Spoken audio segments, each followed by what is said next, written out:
But is the idea that we're carrying the podcast? Is that what we're going with Thank this you year? for getting us. Yeah. This is why we have Full super circle producer here. Alan, or else we would just keep talking Stop about going down the extra- bunny trails, extra. Jason. It's a I sign will that try we're- hard, but Welcome to TBC Extra, a weekly podcast of our Sunday sermon and a little extra. I am Teresa Jenkins, the communications director here at Topeka Bible Church. and I'm Jason Brent, the children's pastor at Topeka Bible Church, and we're glad you're here. And now for a little extra.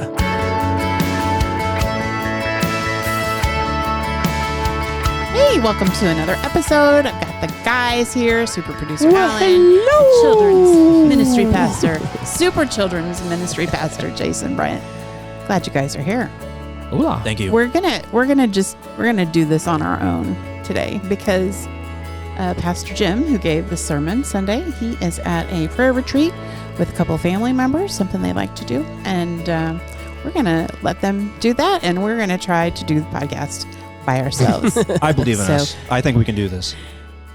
That's one. The thing is, though, that Jim gave us a lot of good content. He did. So even though he's not here now, We will try to it'll represent. be all his content from Sunday that carries Yes. what we talk Yes, about. it is not on So, us to do that. Really, No. it's not. It's on God. yes. And God told us, not really, that we should talk about moments in our life when we've had a little bit of unrighteous anger. Well, kinda lost our inspired by tempers. Woody Hayes, Yeah. Yes. Who I had never heard of before. 'cause Purdue, right? I don't know. Purdue coach. All I know believe. of him is the Sounds story right. that Jim said I that we will think hear that- eventually. Okay, maybe it wasn't Purdue, but I thought he was coach at Purdue. Well, go ahead, Alan. Sorry. Well, so yeah, I never heard of this story before, and it Mhm. was gripping enough, Jim talking about it, that I had to look up the video. And it is crazy that this grown man attacks this kid compared to him. And yeah, big I don't know. kid. It was entertaining. Yeah, yeah, a nose guard. So yeah. one of the biggest on the field, Mm-hmm. fully padded up. Yeah, and he like punches him right like under the neck. Yeah. Crazy. Oddly entertaining though, as sad as that is. Well, and sadly, because what Jim said, and I confess I had never heard of Woody Hayes either before the sermon. So, but according to Jim, what he's almost mostly known for, even though he had an illustrious coaching career, was punching a That player, being so angry, and legacy's just tarnished. What a sad thing to think about, and maybe a sobering thing, really, to think about that possibly with anger or something someone sees you do, you could negate a lot of what you've built over the years. Yeah. I think Jim Yeah. said, or will say, if you're just watching it for the first time, that moments of anger can ruin our lives. Yes. Yeah. Yeah. I've had moments like that. I'm sure we all have. So I thought maybe we could talk about those. And I don't know that this ruined my life, but it certainly embarrassed me later. Affected you to the point that now you're still talking about it. Yeah. Only because I was Because you trying to thought think about of, instances. This was back in high school. I was stupid. Still am sometimes. There was a girl who did something to a good friend, and we were fearful that friend was going to suffer some real serious consequences with family because of it. And I was really angry that she had put this guy in this position and through her misbehavior. And we came face to face, and I must have been doing this kind of thing while I'm giving her the riot act. And I decided to bring my fist down on her shoulders. If you'd asked me, I did not hit her, but I did touch her with my fists with force, which is hitting someone. Just a little too close. Yeah, just a little kept too mentioning close. close to her, Enough yeah. that we both, after we broke off that incident, we both individually went home and called the police on the other person. Oh, nice. Wow. Yeah. So fortunately, they knew that this was just two stupid high school girls that were She said yes, type of thing. Yes, Wow. that were doing something stupid, and nobody had to come out and file a report or anything. That's nice. They just told us nothing good happens after midnight. Kids, just go home and go to bed. Right. Yeah. Well, so your anger was pretty much righteous up to the point, because I feel like that's a good reason to be angry. Maybe not to until that you degree. then get Yeah, physical. it was It's like, physical. okay, you're gone too far. Yeah. But yeah. Well, I know, We're like, both looking at Jason. Oh, well, Oh, go for okay. So there's a lot of There's a lot of stories I probably could tell. And I have a brother that's 18 months younger than me, so him and I got into a lot of anger-filled exchanges. I can relate to that. However, this one stands out to me because I tried in my mind to justify. I thought that God would want me to do this and hurt him. So we were talking in Sunday school class about how, certain people in the Bible heard God tell them to do certain things and how we should really be reading our Bible and really thinking about what God is telling us to do in our lives. And that's all good stuff. Like, I don't think the Sunday school teacher intended me to make the application that I did. But my brother and I were reenacting one of our favorite movies at the time. It was a scene from the Ewoks in the Battle of Endor. Yes. And I was being cheat, and he hit me in the head with a stick, because Wicket hits cheat in the head with a stick in this part. And I knew he was going to do it, but he hit me harder than I thought he was going to. And I remember it was snowy and it was cold and it was in winter. So you're really on Hoth. Yes, there you go. That's true. Yeah. And I specifically remember pausing and thinking, I should think about what God would want me to do. God would want me to throw my brother in the snow to teach him a lesson. And I ran at him and threw him in the snow, and he started crying and ran. That's always what happened. I hit him. I was a lot bigger. Hit him, and then he would go run and tell my mom. And I specifically remember telling my mom, no, you don't understand. They taught us in Sunday school class, this is what we're supposed to do. And I got in big trouble, more trouble than I probably would have, because it's not what God told me to do. I definitely thought that was what he was telling me to do in the moment, but it's just because I was angry. Right. Oh, goodness. Alan, you got I think I was. I can first of all relate also, to I would that, say I probably was 7 or 8. So take it for what it's worth. We were very young. Right. But, me and my younger brother had very similar instances of like mock battles and it may be going a little bit too far sometimes. But the one that stands out for me is in kindergarten, and I think it was as simple as this girl. I remember her name and everything. That's how much it stands out to me. Stole something. I think it was like a treat, like a cookie or something, maybe like Rice Krispie, and that was enough for me to go postal. To use Jim's language, go postal, and I'm pretty sure I punched her in the face. I don't see the problem. Yeah, I remember there being this whole thing, but of course I'm like 5 in kindergarten, so like to me it's just like I knew I did something bad, and it was definitely like a lapse of judgment. And just so impulses, very, very much a 5-year-old impulse. Hey, at least you didn't strike a rock with a stick. Yeah. Exactly. And if you don't know what we're talking about, you're about to find more about that. Let's listen to the sermon.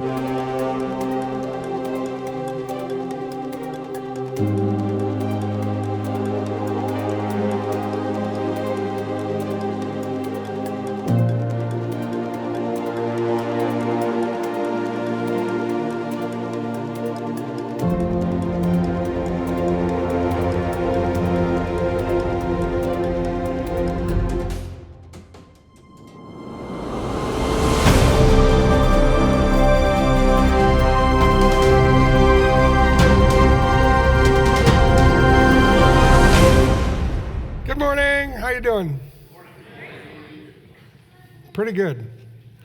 And welcome to those of you in the cab building. So it's great to see Connor back. And I'm continuing the Numbers series, and I want to start with a story. Coach Woody Hayes of Ohio State University is, by any standard, one of the great college football coaches of all time. Coached for 28 years for Ohio State, and almost half of those years, they won the Big Ten title. Woody Hayes was National Coach of the Year twice.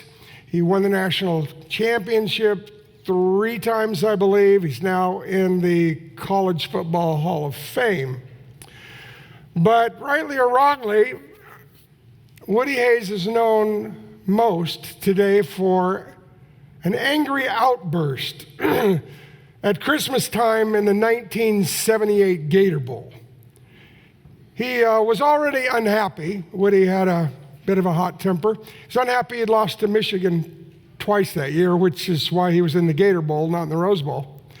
And with 2 minutes to go in the battle against Clemson, they were down 2 points, but they had the ball, and he had the best freshman quarterback, Art Schleister, in the nation. And so Woody Hayes, because Art Schleister was a phenomenal passer, had given up his 3 yards in a cloud of dust, and he was calling passing plays. And with 2 minutes to go, he called a simple passing play from Art Schleister. The nose guard for the defense for Clemson got knocked off the ball, which meant that accidentally he was in the perfect place, accidentally, when the pass happened to fly his way. He stuck up a big mitt, and to everybody's astonishment, the ball stuck. And Charlie Bauman began lumbering down the field toward his own end zone. And he got knocked out of bounds on the Ohio State sideline right in front of Coach Woody Hayes. Charlie, hearing the screams of the Clemson fans, got up, waved the ball, and held his arms, and that was all it took for Woody Hayes to go postal. Woody, a 65-year-old man, flew at Charlie and hammered him with his strongest blow just underneath his neck at the top of his chest. It's funny. When you watch that now, you realize Charlie was a tough guy, and being a nose guard, and he hardly felt it. And so he moved a step back. There's an old man here, and he's hitting me. And yet Woody kept coming at him. Woody Hayes had to be pulled off of Charlie Bauman by his own players. And today, last I looked, there are almost 700 videos on YouTube about Woody Hayes, but by far, in a way, the #1 video on Woody Hayes is this video of what is famously called the punch. It was the last game he would ever coach. His very close friend, Hugh Heineman of Ohio State University athletic director, fired him the next morning. Woody died in 1987. But all of the good things he did had, to some extent, been forgotten. And that's what he died being known for. It's a sad story, I think, really. But a similar story comes to us today from out of the Bible. It's in some ways the saddest story of the whole Bible, and I'll ask you to turn to it, either on your cell phone or in your hard copy. Numbers chapter 20 is our chapter, and my title this morning is, I know what I was feeling, but what was I thinking? I know what I was feeling, but what was I thinking? And I'm sure that's what Woody Hayes went around and around in his mind for the last years of his life.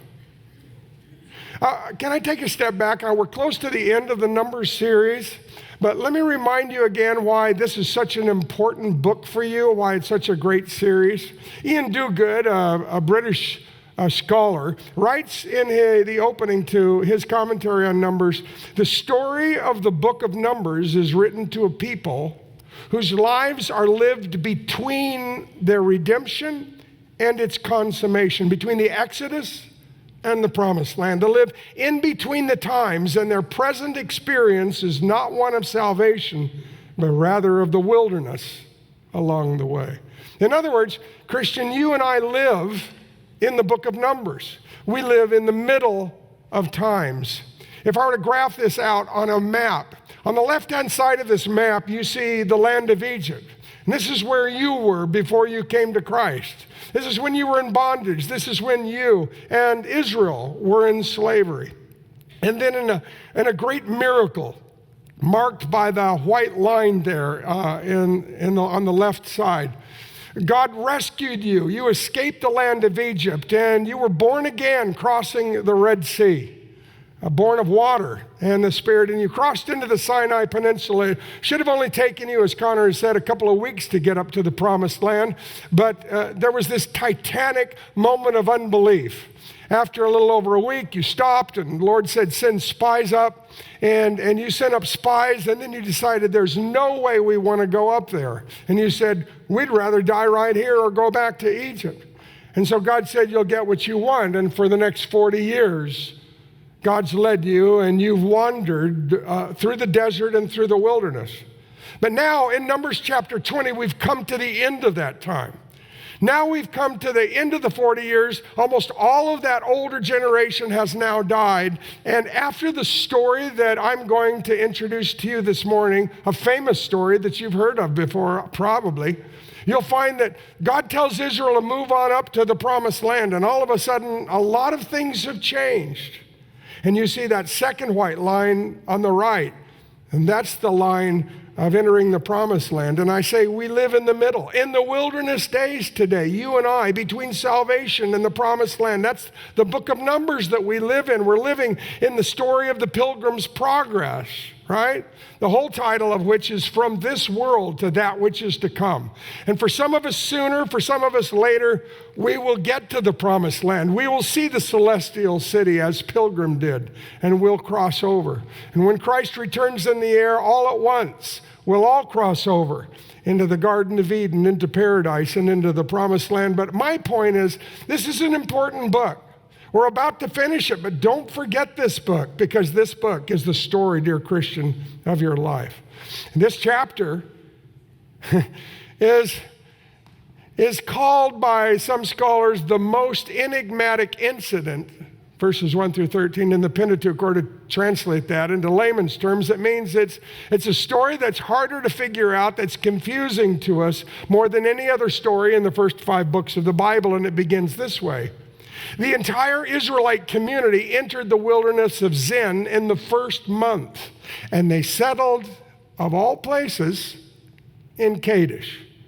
Miriam died and was buried there. We're told elsewhere that she died in the last year of the 40 years. So she dies in the first month, and at the end of this chapter, you'll find that her brother and Moses' brother, Aaron, dies at the end of this chapter. Right? So we're starting, 40 years in the wilderness are now about to end, and we're starting something new. Kadesh? They really go back to Kadesh? Kadesh, you see, was where everything turned for the worse for Israel.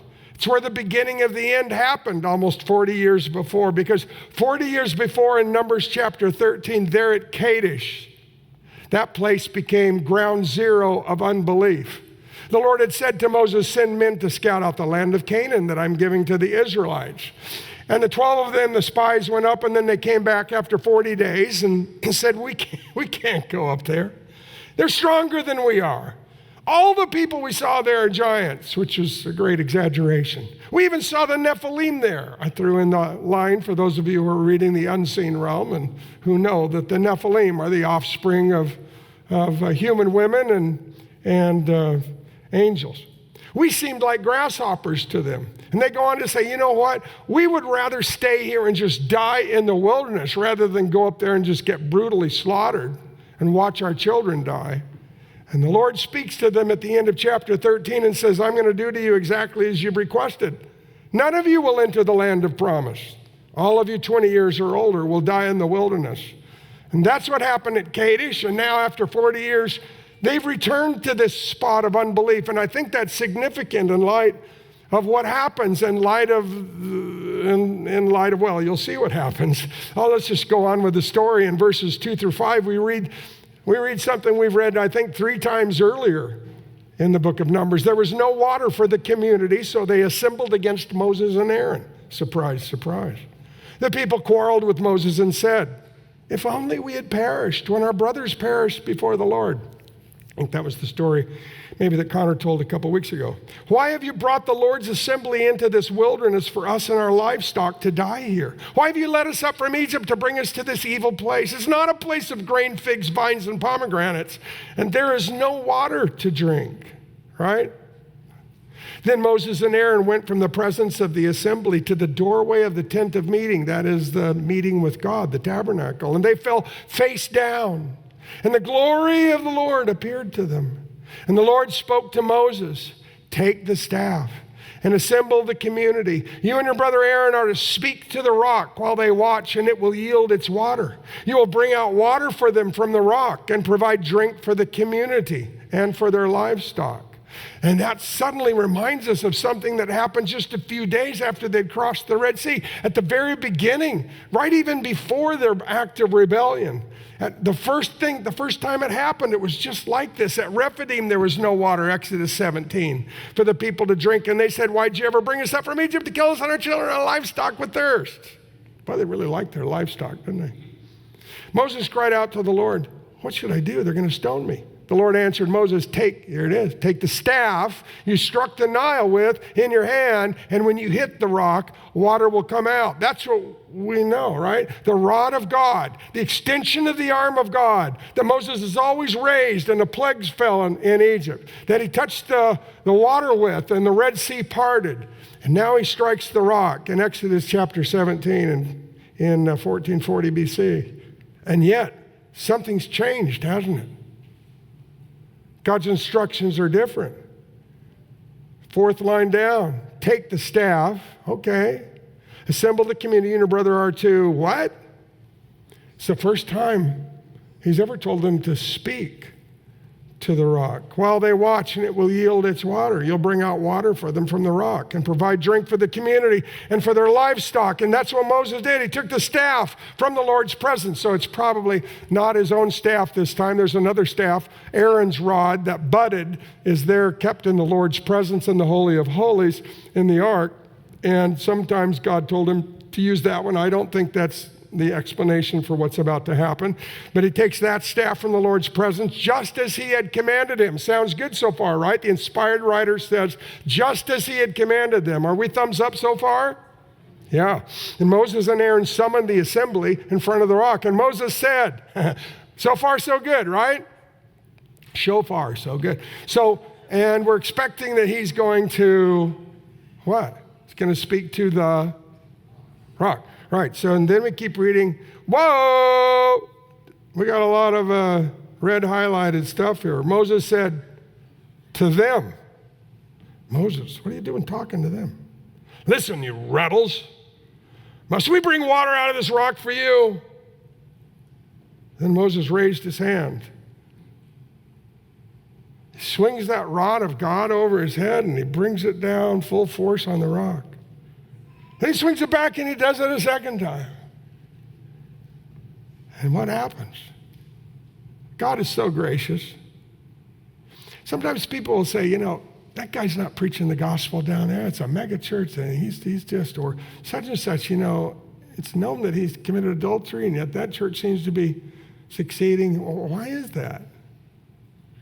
It's because God's so merciful and God is so gracious. He doesn't just care about people in charge. He cares about his people, and he's not going to deny water to hungry people and thirsty livestock. So even though Moses has flatly disobeyed him, abundant water gushed out, and the community and their livestock drank. Let me talk about Moses' anger for a minute. There's nobody better to talk about anger with or about than Moses. It's not the main message here, but it certainly was the button that caused this other stuff to happen. Moses had a volatile, that's a nice way to put it, a volatile temper. Remember when he was a young man and he'd raised in the palace and he went out and found out he was a Hebrew, and then he saw a Hebrew being oppressed by a slaver down there in Egypt. What did he do? He flew at the man, killed him. Well, I don't know, with a rock, with his hands. Killed him. I tend to think, yeah, do it again, because that's the kind of movies I like to watch. So, people who save other people, Superman, But that's not the way God describes it. God has no problem with Moses sharing his anger, but clearly went overboard because it's described as Moses' act of vengeance. He's hot-tempered. And then remember, Moses has to run for his life, and he runs clear east to the land of Midian, where he marries a Midianite girl and serves her father, and so forth. And then they're in the backside of the desert. One day there's a bush that's burning. It's not burning up. And he meets God, and God meets him, and there's an instant friendship between them. They become, Bible says, friends. God's best friend on earth. God describes him as the most humble man on earth. God reveals his name to him right there in the bush. Says, I haven't been revealing, everybody knows me as the Most High God, but my real personal name is Yahweh, and that name means I'll always be with you. I'll be with you, Moses. I'll be with the people. I'll always be present. I'm with you. You can count on me. It's all personal. From that moment on, we find that God the Father, who's invisible, oftentimes apparently comes down in the second person of the Trinity, Jesus Christ, in the Old Testament. And he speaks and he walks and he talks. With Moses, in fact, the last line of the Pentateuch is, they spoke face to face as friends. So they're very close, but Moses, God says, Moses, I want you to go back and set my people free. Moses says, I'm not that kind of a guy. I'm shy and so forth. And they have a little fight over this, a squabble. He says, I'll send your brother Aaron. He'll be your mouthpiece when you need him. They go back and remember the plagues. And Moses goes against Pharaoh. It's mano a mano. And Moses keeps saying, I'm going to do this. And Pharaoh says, well, if you do that, then I'll let you go. I'll let the people go. And then he reneges, right? And Moses gets angry and angry, and I think it's after the 8th or 9th plague. It says, Moses loses. Moses went out from Pharaoh in a fit of fury. He was so upset. You can see how angry Charlton Heston is there. Yeah. Really mad, right? It's what happens. A lot of great men have a problem with temper.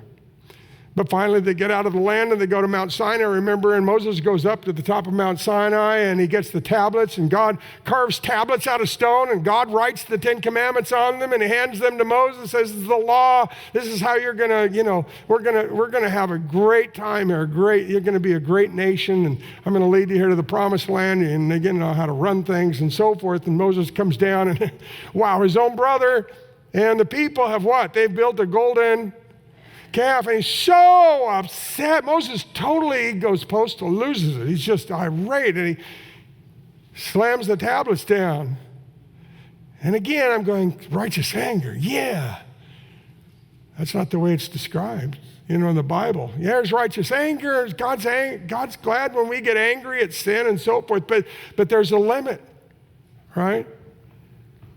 That's why when Moses, climbs back up the hill, he goes, I got a few pieces left, but can we do this again? And God says, yeah, you carve them out of the stone this time, and you chisel out the words. Yeah. Maybe you won't bust them next time. So, and now we get this story.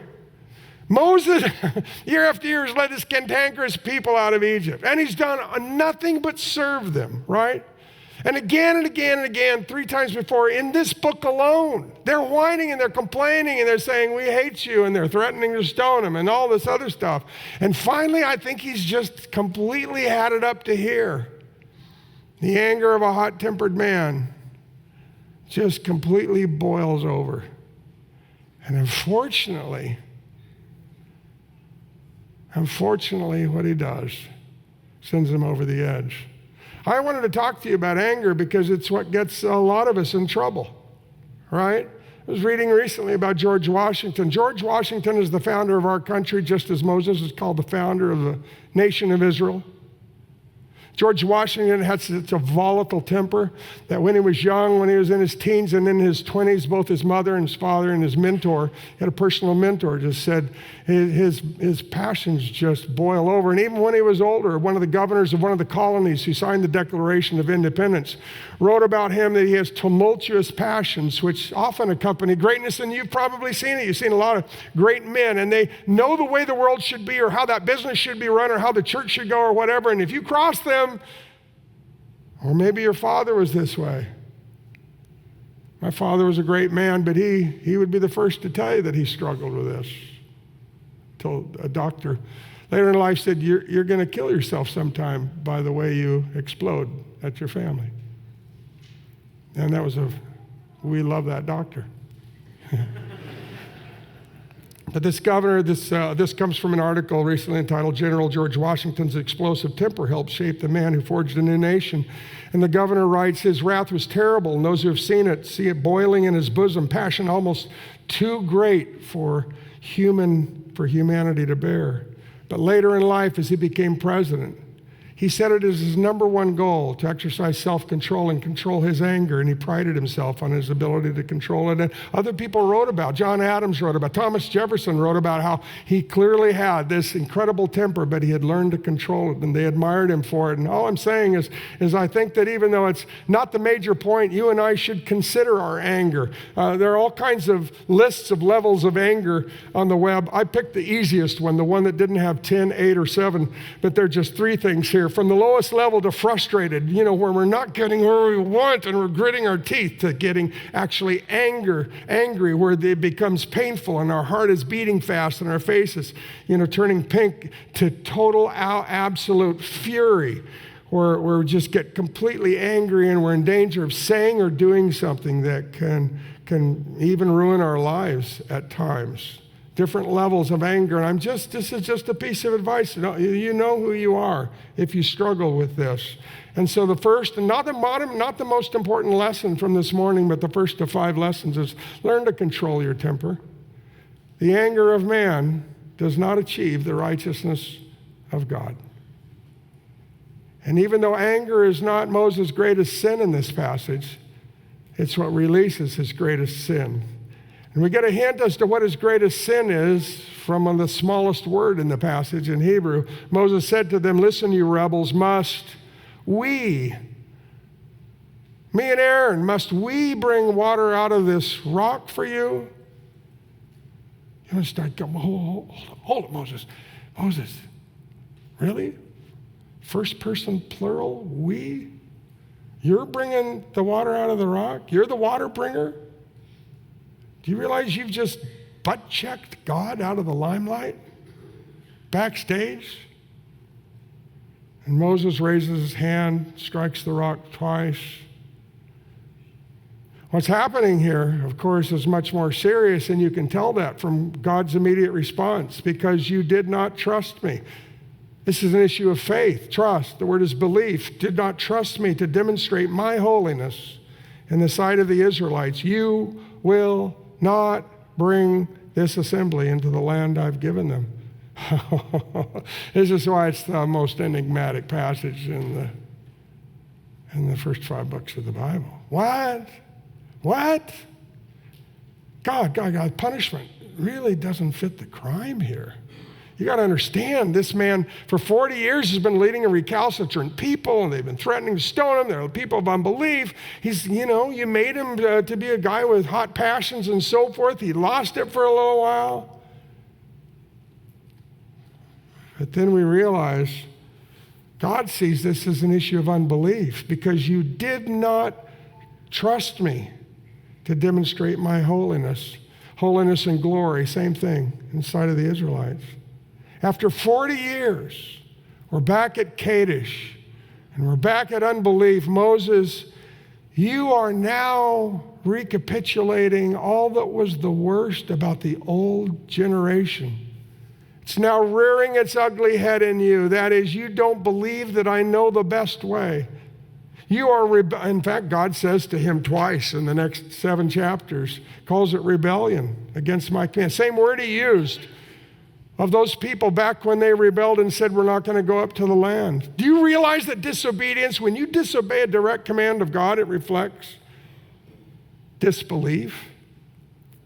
We don't put those things together, but the Old Testament does and the New Testament does. Disobedience is the result of unbelief. It always flows from unbelief, from active unbelief, which does not believe that God knows what's best for me, which does not really believe that God has my best at heart. And therefore, I've got to get him out of here. I've got to handle this myself. I know the best way to handle this. And it isn't some mamby-pamby talking to a rock. It's showing them that you can be tough here. And they deserve a talking to. But, of course, God started a new program. The last program was judgment. Those 40 years are over. This is the first month of the new program. Now we're not striking things anymore. In fact, as they leave, they're going to start moving toward the promised land, and shockingly, somebody comes to stop them, and God says, defeat them. He hasn't said that for 40 years. Now all of a sudden we're talking victory. Now all of a sudden we're talking a whole new program. Moses is still back in the old program. And he's stealing God's glory with his words. Yelling at them. And he's stealing God's glory with his actions, striking the rock. I'm the great wizard of Israel. I'm the water bringer. Moses, that's not your stick. That's not your rod. That's God's rod. That's not your axe. That's not your hammer. And he's using the rod of God to steal God's glory. And the Lord says in Leviticus, by those who come near me, who's near him? Well, Moses, Aaron. I must be regarded as holy. So what are you saying? You mean an average Israelite could perhaps have gotten away with that? It's exactly what I'm saying.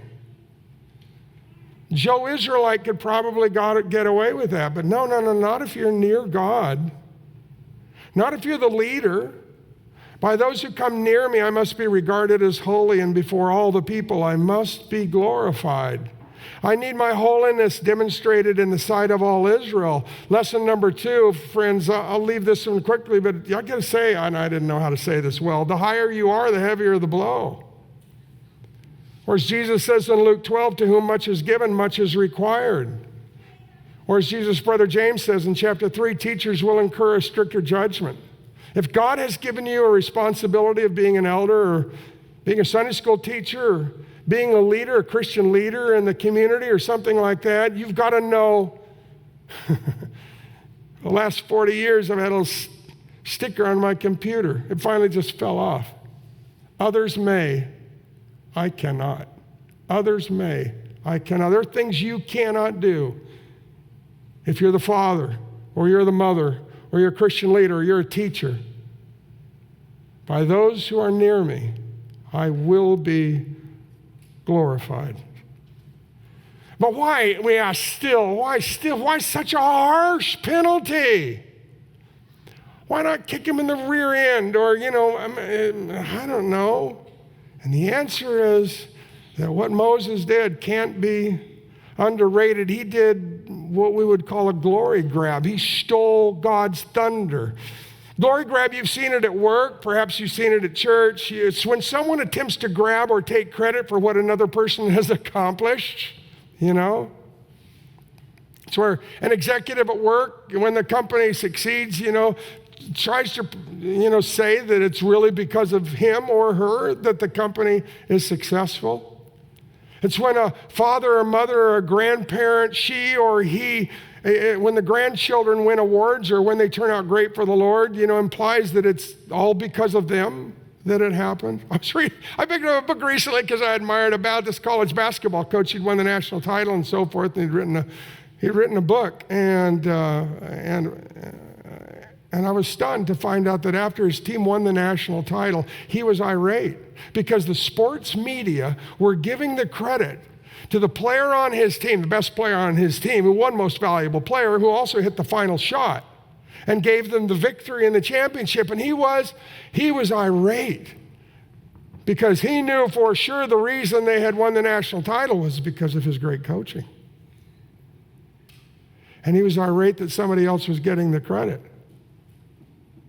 And you read that and you're disgusted. Imagine how disgusting it is for all of creation for someone to come and steal the glory and the holiness of the God of space and time and the universe. For someone to come and grab the spotlight off of God himself and swivel it onto himself to say, do we have to do this? Are you guys going to keep on, breaking our backs?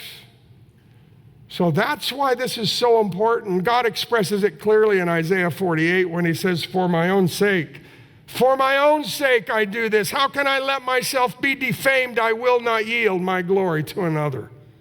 Wow, that's serious, isn't it?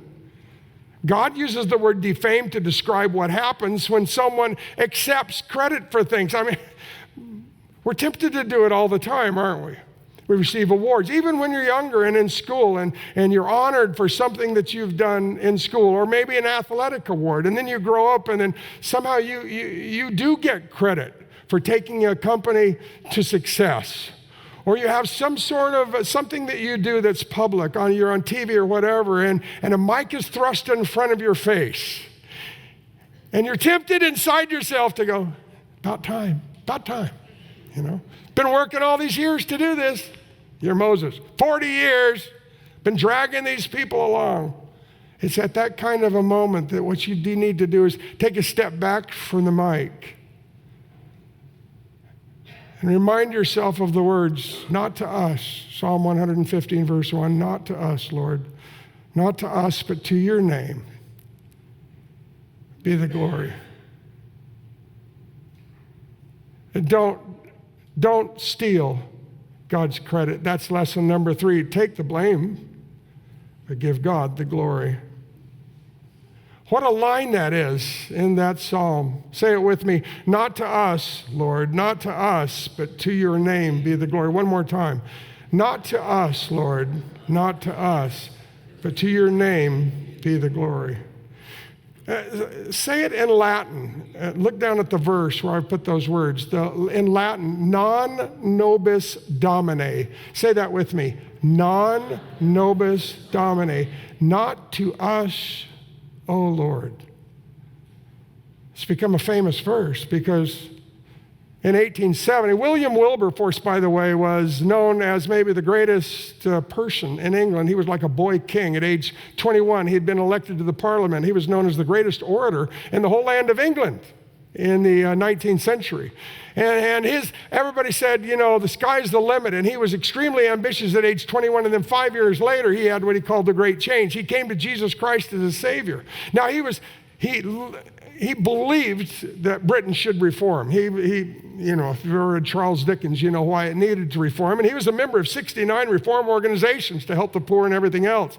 And he was going to quit Parliament, however, and was going to go out into the ministry until John Newton, I think it was, urged him and said, you can do far more for poor people and slaves and so forth in Parliament. And as a result, he stayed in Parliament. And William Wilberforce, this amazing, young, short, 5'3" orator, would stand up in Parliament and talk to them about slavery. For 46 years he did this, and finally in 1870, and then even fuller, a few years later, they actually abolished slavery. He's the greatest social reformer the world has ever seen, in all likelihood, William Wilberforce. And when he walked out of Parliament, when they had finally passed that bill, all of the news people, everybody came to fed him and say, this has been the conclusion of your great life. This has been just amazing. And he said, I'm sorry. I can't talk to you. I need to go home. And he went home and he opened his Bible to Psalm 115. And he meditated that afternoon on the words, not to us, oh Lord, not to us, but to your name be the glory. He died 3 days later, having fulfilled the job that God had given him to do. That verse is also famous because it appears in a 1989 movie called Henry V. Some of you should see that movie. I think it's now free on YouTube. It's actually Shakespeare's Henry V. It's poetry, but it's spoken so well by the Shakespearean actor Kenneth Branagh in the movie that you can understand it. And it's the story of 1415, the Battle of Agincourt on St. Crispin's Day in October 1415. The English were trapped. Their king, Henry V, and their small troops completely outnumbered by the French, and they're trapped in France. They can't get over. They're blocked, and so Henry V gives a speech, and his small army, facing complete extinction, annihilation, goes to battle. And in what's considered still by the English one of the greatest battles in their entire history, they come up with an amazing victory over the French, probably due to the fact that 80% of their army was longbowmen. But as a result, so you see at the end of that movie, Henry V is seated there, and that's where this clip is taken. He fought himself hand-to-hand combat. And they come to give him a report, and they say the French have lost 300 and 400 of their top nobles in their whole land. And they've lost thousands upon thousands upon thousands of the greatest knights. They all lie dead there in the field. And then besides all these other soldiers that are dead. And he says, how about our troops? Well, we've lost this person and this person and this person. 3 lords and nobles. And other than that, they say in the movie, just 25 soldiers. Historians now say probably lost over 100, but still, it's amazing. And then they're all grinning and they're expecting him to be incredibly happy and to celebrate, and they're starting to praise him, and he doesn't smile, and they can't understand it. And and he says, I'll just see if I can remember it. Yeah, he says, would you pronounce to the army that death will come to anyone who gloats over this victory or brags about this victory in any way? It shall only be said of this victory that we acknowledge that God was on our side. And then his command was to order the entire army to kneel and to sing the well-known song, Non Nobis Domine. Psalm 115, not to us, O Lord, not to us, but to your name be the glory. And the reason it was in the 1989 movie is because it was in Shakespeare's poem, Henry V. And the reason it was in Shakespeare's poem, Henry V, is because it actually happened 150 years before, according to all historians. The entire English army knelt and prayed the words of Psalm 115:1, the words that should resonate in your hearts and in mine when we are tempted to do what Moses did and grab for some glory for ourselves, either with our actions or by our words. And Moses regretted that the rest of his life, as you can imagine. He wouldn't live a lot longer. His 2 siblings had died, but he'd live another year. And he begged the Lord, not once, not twice, but 3 times, please let me cross over and see the beautiful land. But the Lord said to me after the 3rd time, that's enough. Don't speak to me again about this matter. But then at the end of the Deuteronomy, God says, I want to show you the beautiful land. And he takes him up to the plains of Moab on the east side of the Sea of Dead Sea. And he says, that's the land. Isn't it beautiful? By the way, he says, that's where the tribe of Dan will live. And the Lord points just like a friend. That's where the tribe of Ephraim will be. That city you see right there is the city of palms, Jericho. And then if you're standing behind them invisibly, these 2 friends, one great, one beloved, your blood chills as you hear God say one more time, but you will not cross over. And the next sentence says, and Moses died there, and God himself buried him. You know, the sad thing is that this can happen to any of us. Lesson 4 and 5, this is the end of my talk. Even the best of us can fall. And it only takes a moment to ruin your life. No greater king than David, but he did it. When lust rose up inside David, he forgot about the Lord and cheated on his marriage and on his friend Uriah. The greatest disciple did it when fear rose up inside Peter. He denied that he knew the Lord time and again. And the greatest leader on earth at that time, the most humble man on earth, did it when anger rose up inside him. Moses disobeyed the Lord's direct command and dishonored him publicly. And it only takes a moment, right? Just the lust of a moment, just the fear of a moment, just the anger of a moment. But after the feeling passes and we're left with only regret, we shake our heads and we mutter those words that took a country song to the top of the charts 20 years ago this month. Song entitled, I Know What I Was Feeling. But what was I thinking? A country singer who sings it sings about the mistakes he made at ages 18, 19, and 20. One of the stanzas that I can quote says, by the county line, the cops were nipping at our heels, pulled off the road and kicked it into 4-wheel, shut off the lights and tore through a cornfield. I know what I was feeling. Say it with me. But what was I thinking? As David watched the newborn son of his sin die in infancy, he must have thought, I know what I was feeling with Bathsheba, but what was I thinking? As Peter saw the look of hurt in the eyes of his Lord walking out of the courtroom, and his own eyes began to gush bitter tears, he must have thought, I know what I was feeling at the fireside, but what was I thinking? And as Moses heard God pronounce judgment and then time and again begged, can I please go into the land? I'm so sorry I exploded in anger and stole your glory. He must have thought, I know what I was feeling, but what was I thinking? Let's pray. Heavenly Father, we have been saved by you a number of times already in life from making a mistake that would ruin our lives. We've gotten really close to serious fall. We thank you for sparing us, but we do pray that you remind us that you deserve all the glory and all the credit, and it's not to us, O Lord, not to us, but to your name belongs the glory. In Jesus' name we pray. Amen. Welcome back. So we're going to do what's called in the warehouse world a team lift. We're all going to get our hands underneath the thing we have to carry, and we're going to lift with our legs, and we're going to count though first. We got to count. You know about this. Is it 1, 2, 3 and lift, or 1, 2 lift on 3? Lift on 3. Okay. Lift on 3. 1, 2, 3. Yeah.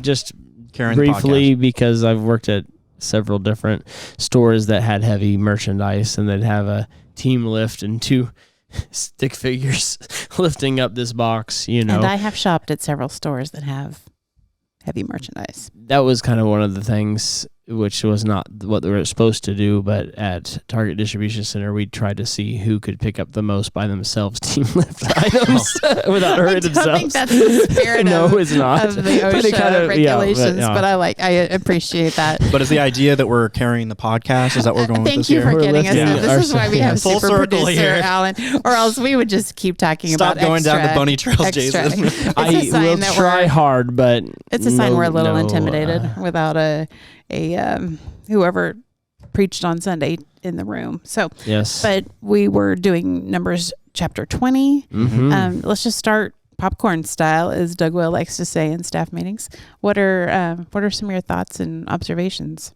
Well, I think one of the first things that he kind of goes over is the Woody Hayes story, which we alluded to in the intro, which I had never heard. But the idea is that people in leadership get angry because they have like a lot on their shoulders. Is kind of the way I interpreted it. And Moses was in that position. I mean, I don't want to leading defend Israel. Moses. It's a lot, but I'm about to. How old was he? He died when he was about 120. Well, 40 years. This is right before. Right, he was 40 when he ran away. 40 years in the wilderness. Yes. 40 years leading people to his death. Yeah. He's an older guy.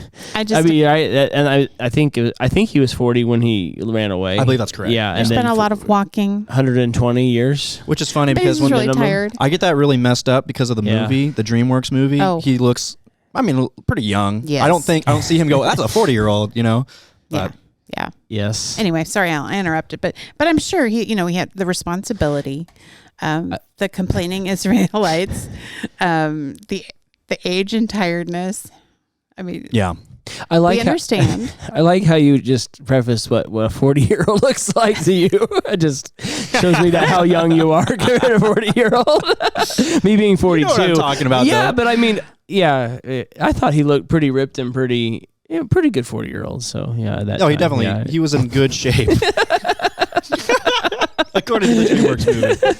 Anyways, sorry, I'm supposed to not go on. The whole idea that Jim was trying to get to was showing Moses' life of being in leadership positions led to a moment where the main arc of the story is he used the rod of God to hit a rock to give water to the Israelites. Instead of speaking to it. Which is what God commanded. So not only that, but yeah. he used the collective of we, the pronoun we, and he Yes. wasn't doing it in a way that, we are not amused. It was me, my brother Aaron, and I. Yes. Are you asking us to bring forth water from this rock? Yeah. And that was another. Did thing. you?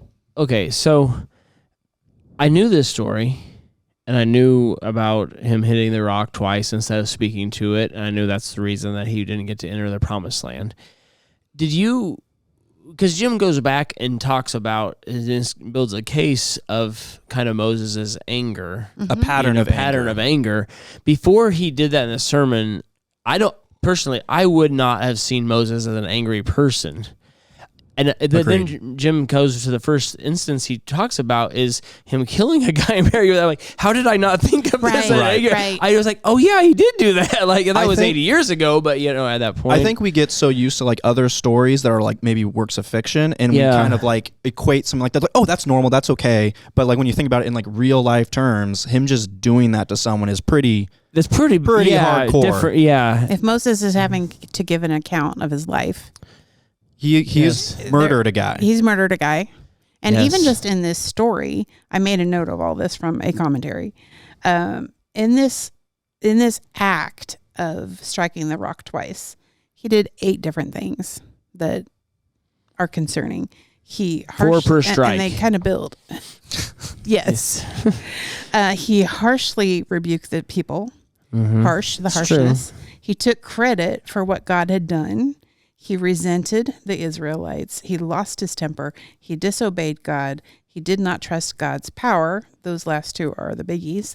A failure to glorify God, another one, and then the rebellion against God. And I guess you could argue that some of those things are the same, but this commentary was laying out like which part of the phrase, each of those are different things. Yeah. So 8 different things, and I had always struggled with this part of scripture until I started to study the Bible more and read more of it and understood, God's character and his holiness and our sin nature. And I don't struggle with it like that now. I mean, I'm sure for people who are new to the faith, new to Bible study, or maybe even who have turned their backs on the church, this is a really hard chapter to reconcile. But there's a lot more going on than probably just the There face is a value lot of reading more. it. You can't take it out of context. He hit the rock twice instead of speaking to it, and it seems like a pretty harsh punishment for that, but it was a lot deeper than that. Yeah. And go ahead. And yet God used him, which He is did. pretty cool too. Absolutely, Despite these errors in his personality and his character, God was still able to use that for the betterment of his people, which is pretty crazy. Yeah, and still the Bible says that, and I guess Jim said, because I always thought this was an ironic thing, that we attribute the first 5 books to the penmanship of Moses, and it says in there that he was the most humble man that ever lived. So I don't know.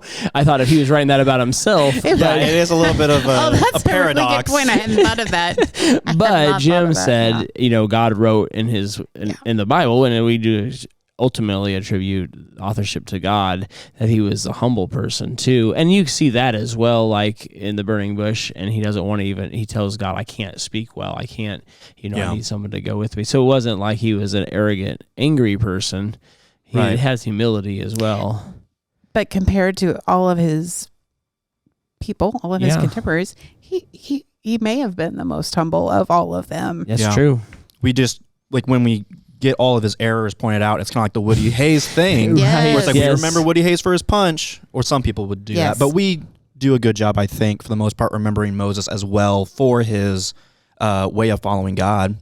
I think that we primarily remember him as of his positive examples and his positive attributes. Because, like I said, I didn't think of him as an angry person until I started like, oh yeah, Jim's right. He did have a habit of and the way we are as sinning in humans, anger. the way we're wired, or just the way we are, and part of this is the world's influence. Part of it might be Disney.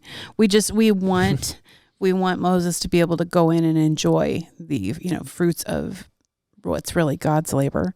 Of God's patience. I almost said Moses' patience. No, it was God's patience. It was all because of God. We want him to be able to go and enjoy that. Yeah. And Sadly, that is not how it happened, but I find it beautiful, and I know there's different opinions on what this means, but I find it very beautiful that when Moses did die, God buried him himself. Yeah. And to me, that sounds like something that a very caring God, our God is very caring. A fatherly thing to do. Fatherly, Yeah. they had a close relationship, and that he buried him himself. Yeah. Yeah. I wrote down on number 1, uncontrolled anger can derail the plans of God.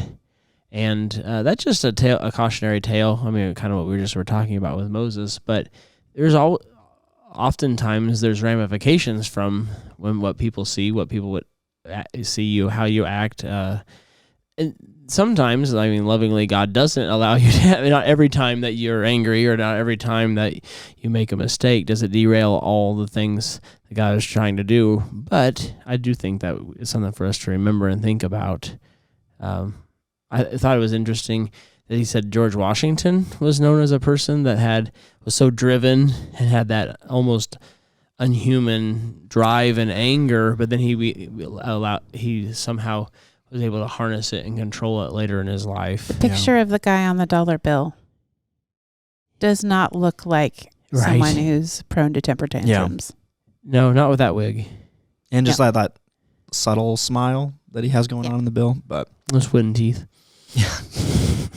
That was actually something that Jim did a lot in this sermon, which I thought was really interesting, was he would take things from the Numbers message and relate it to other works. Mm-hmm. I wrote down a list where he talked about Hayes, of course. Yes. There was the Shakespeare story. Uh-huh. Yeah. There was the movie Henry V, as well as the Parliament on Slavery. Wilberforce. There was a lot that he was able to pinpoint points in history or works of art that kind of mirror the story of Moses here, of the glory grab that he did by using the rod and all that kind of stuff, which was very interesting. Yeah. Yeah. It's great to be able to, tap into someone's interest during a sermon like that. Yeah, there was probably a story for each person that perked up when they heard one of the things. Yeah, probably hit everybody. That is true. And I thought the Wilberforce one was a really good use, that one. Yeah. Yeah. Non nobis domini. Domini, yes. Is that how you say it? I don't know. I believe so. But just the idea of Psalms 115:1 that we're not supposed to take God's glory. It's not to us, but to His name be the glory. I thought that was interesting. Also, I thought it was interesting in thinking of the glory grab, which I don't know if that's a common term that I just never had heard before. I Googled it before we started. I've seen Good it. For you. A couple of people use it. Yeah. As a headline for a story. But I don't think it's a real commonly used thing. So good job, Pastor Jim. Knew what he was talking about, but I never heard it used in with that phrase. Yeah. But the idea that's brought about in Isaiah 48:11 that God has to be holy and has to be associated with holiness. Mm-hmm. And so if someone wants to associate closely with God, that only logically means that they have to be holy as well, or more holy than those around them. And I never really thought that through either, I don't think, with Moses especially. Anything that we do that is good and wholesome and pure and right is because of something God has done. It's not our nature.